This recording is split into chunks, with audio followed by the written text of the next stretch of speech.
So many people were asleep in their beds where they died. Это всего предстоит по музею, если помните, So here we begin the war, and there you can see markings on the floor, and one mark, like here, is one step, right? And altogether we 1,418 steps. This is one step for each day of the war. So we started with the onset of the invasion, and we start walking through the war years. С этой стороны лента памяти, где все участники Великой Отечественной войны, около 35 миллионов. On the other side, you can see the memory board, and there you can see pictures and also names and into the system.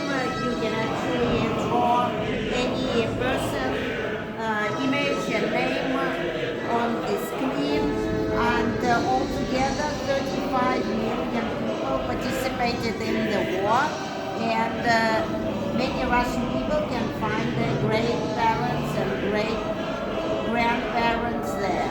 Russia or Belarus, an independent state, and straight away the supply, the ammunition supplies were all blown up, and also the water supply was disrupted. Около 15 тысяч немецких оккупантов против 3,5 тысяч. And 3,5 thousand Russian or Soviet troops were holding on against 15,000 German troops. Сколько сопротивлялась Брестской крепости, узнали по надписи, которая была там найдена: «Умирай, но не сдаешь, прощай, Родину». And the only way to find out for how long they were able to hold on in this massacre was much later, when the Soviet troops finally liberated Brest. They found writing on the wall drawn on the 22nd of July 1941, so 1 month after the invasion onset. And it says, farewell, my motherland, I died, but I'm not going to surrender.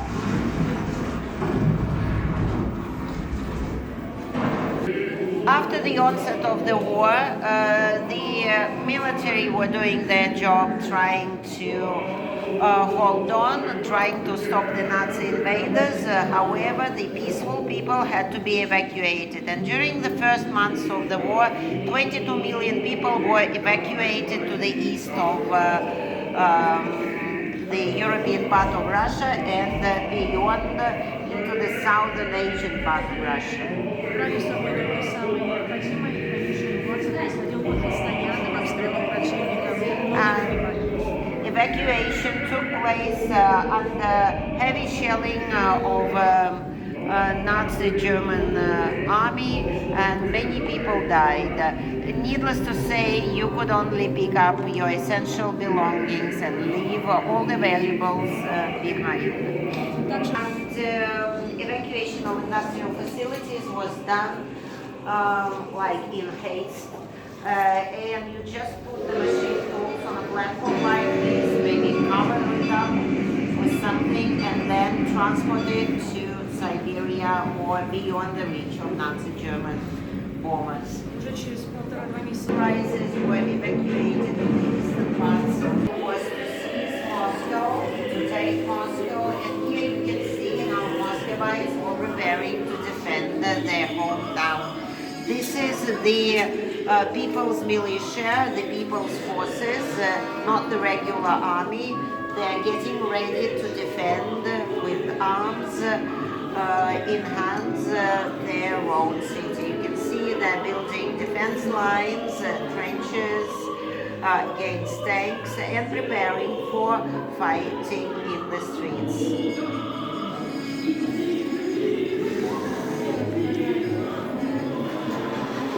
The city of Mozhaisk is located 100 kilometers away to the west of the Kremlin, not far from where we are now, actually. And here you can see such defense lines being built manually by hand near Mozhaisk. It's an anti-tank trench.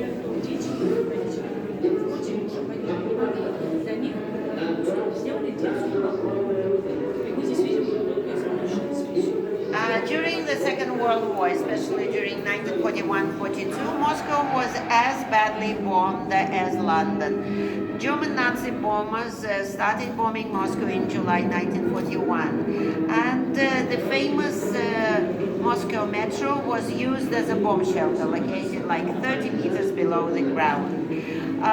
Also here you can see milk being handed out to children.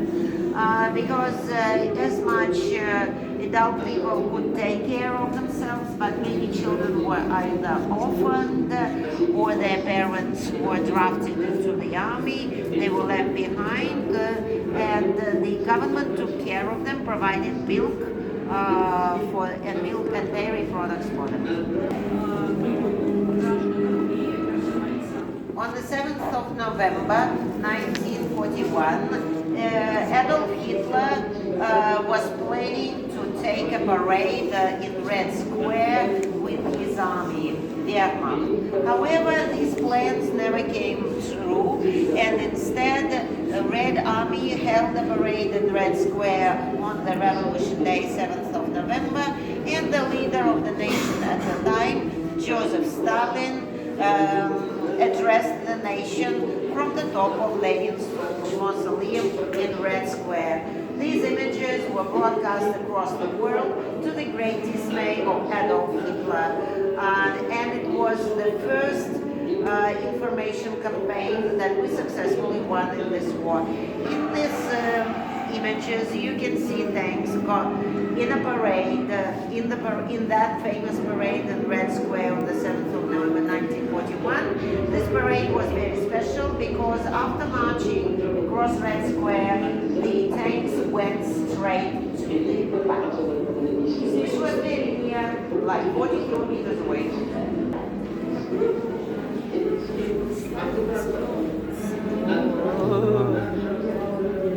Yeah, for sure. Oh, comrade, right? Yeah, comrade Stalin.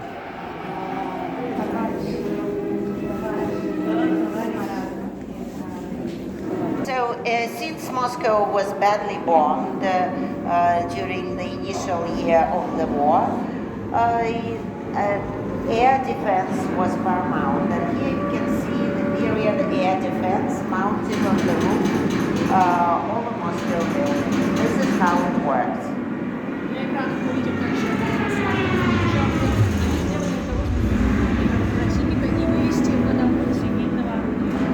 Also, you can see the Zeppelins that were held high in the air in order to distract the enemy planes and guide the planes, the bombers, towards the area that was covered by air defense.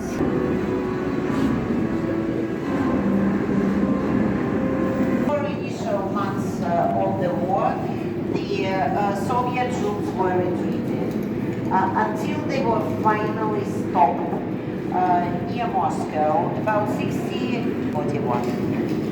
Here you can see a burned down body of Henkel 111, a German bomber used by Wehrmacht to bomb Moscow in those days. Москву отстояли, и теперь мы переходим в следующую страницу истории Ленинград.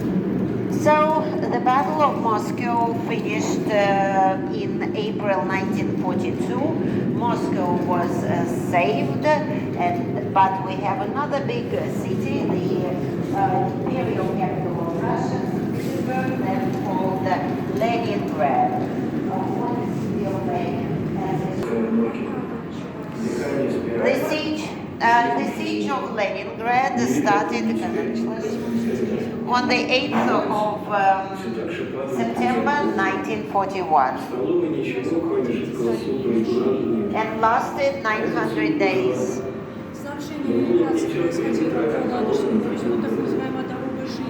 And Leningrad was almost completely encircled by German troops with the exception of the shore of the Ladoga Lake.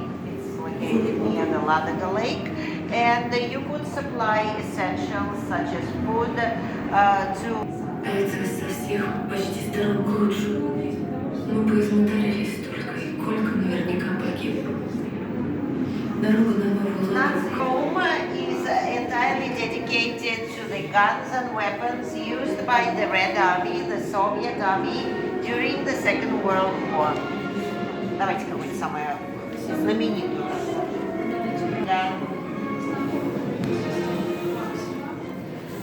This is the Maxim Maxim type machine gun. War. It was used during the Second World War.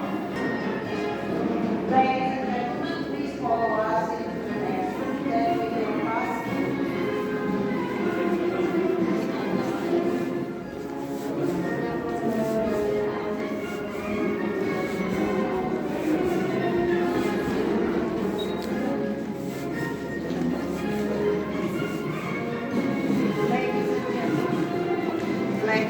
Ladies and gentlemen, please follow us into the next room. Но, может быть, и сумасшествие.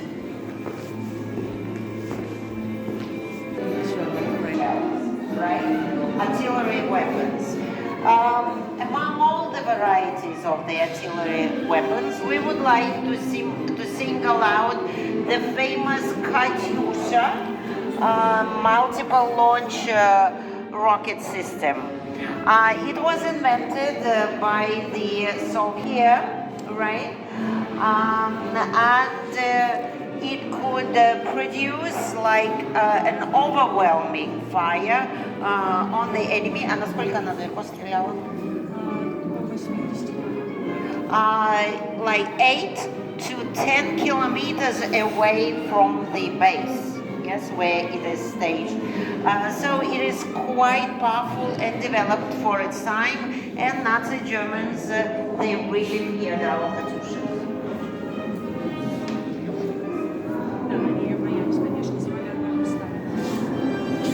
And mortars are still used by our army. In general, Soviet-designed weapons are not maybe as advanced or as sophisticated, but they have one good thing, that they are very reliable, right? And easy to maintain. This is why this model is still used. Ladies and gentlemen, this particular room is dedicated to the medical and sanitary services of the Russian army. And here you can see a reenactment of an operation in the field battlefield conditions. Here you can see a makeshift field military hospital, and you can see a wounded soldier being operated on the table. Paid attention to the fact that there is no way to take off his clothes, they have to cut it off.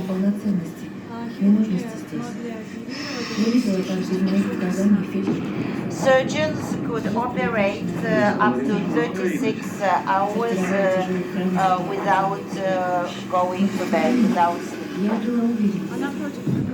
On the other side,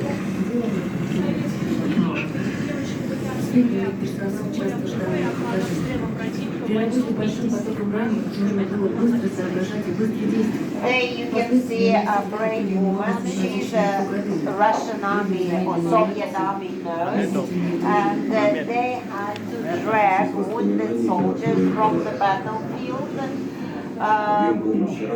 including the weapons. Keeping the weapon with the soldier was mandatory.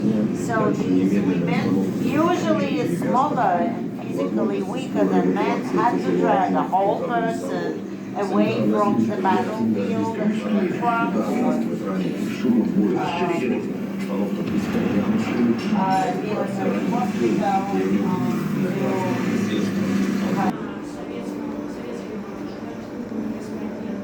This room is dedicated to yet another important aspect of the war, that is the press and reports from the front line. You can see military journalists working in the front line, delivering news and the truth about the progress of the battles and on the front line.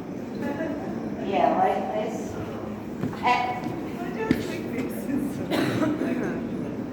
Okay, smile. Sevastopol. Port of Sevastopol was besieged and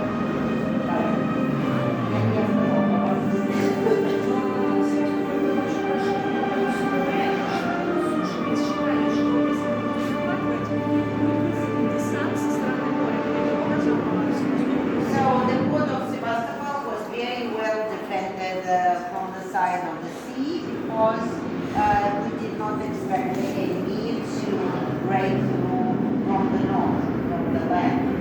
Севастопольская немецко-французская армия по суше были приняты 3 попытки захватить город. Joint Hungarian German forces attacked Sevastopol from the north, from land. And altogether there were 3 offensives. Первые 2 попытки были успешны, лишь на 3-й раз наши войска советские зажали на мысе Херсонес, и там их уничтожили. And the 3rd attempt was successful. The Cape of Chersones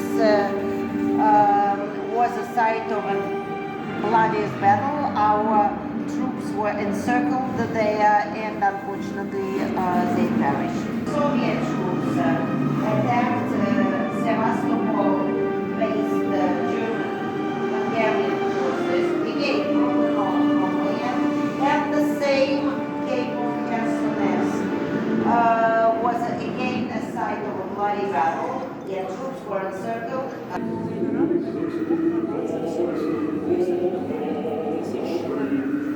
Here you can see mothership Tashkent, the last vessel that would break through Sevastopol and would evacuate 2,000 people. This was the last batch of people that was evacuated from Sevastopol.